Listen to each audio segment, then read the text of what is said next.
then I'm going to move on to expenses and Sure. how do we keep those under control?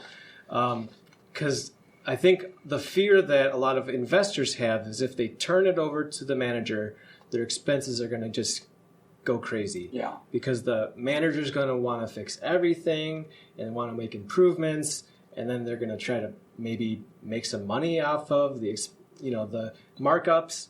Yeah. So, I think that for me, even for a lot of owners, that might be one of the big objections for hiring a manager. Sure. So how do you as a company keep those costs under control?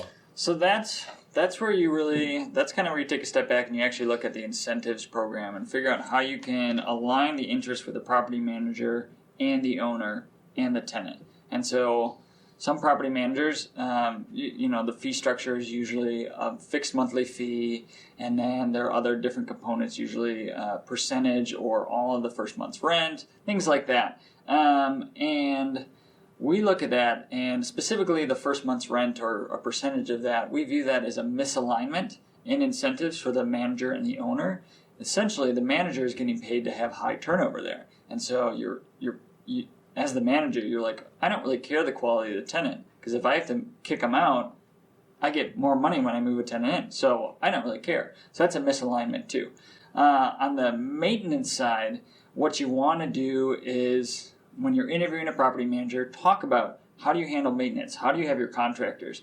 On all the different investor forums, the biggest questions are often, does anybody have a guy who can do this? Does anybody have a gal who can do that?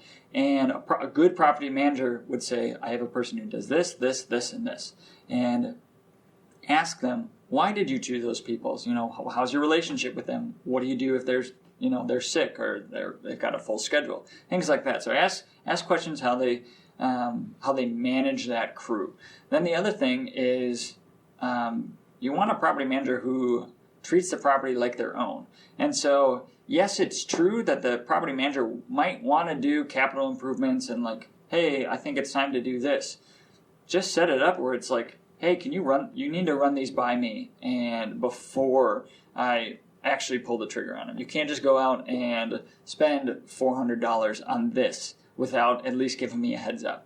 And so that's what we do with WIT's property management. We have a dollar limit on each one of the properties, and we always give them a heads up. Now, WIT's fee component is just a fixed monthly fee, and then we actually we add a 10% fee on top of any maintenance bill. So if a maintenance bill is $100, the owner gets charged $110. And what we're trying to do there is align the incentives so that we truly care for the property as if it was our own. But we also put a ceiling so that we're not just racking up large amounts of bills.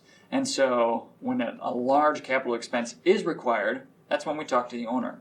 Or we also try to be proactive and say, hey, I think if you renovate the basement, this is how it will impact. And actually have a property manager put together a project plan and a case for that investment. Every expense should be viewed as an investment. And so a good property manager will be able to put that together and say, hey, we're going to spend $5,000 on a new parking lot at this property. I'm just making up $5,000. It would cost more than that. But here's what I think we can do for rents based on that. Or it could be we're the property that we're really struggling to plow it in the winter, or things like that. And so they have to present a case of why they're recommending that.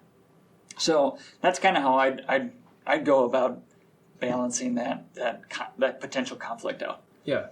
Okay, that makes sense.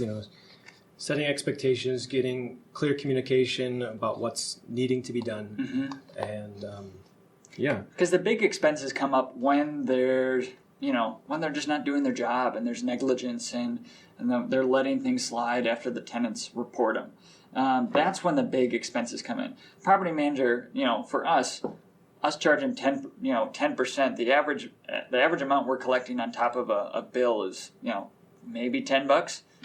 It's just not enough to us have proactively try to rack up a bunch of really, really small bills. That's a waste of time.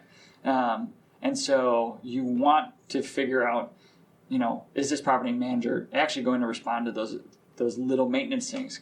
If not, that's where those big expenses come in. Yeah, definitely. You don't want those concerns to be ignored and then have them turn into bigger problems. Yep. Want to hear more on this topic? Click the link below for the full episode of Maximizing Your Property Value.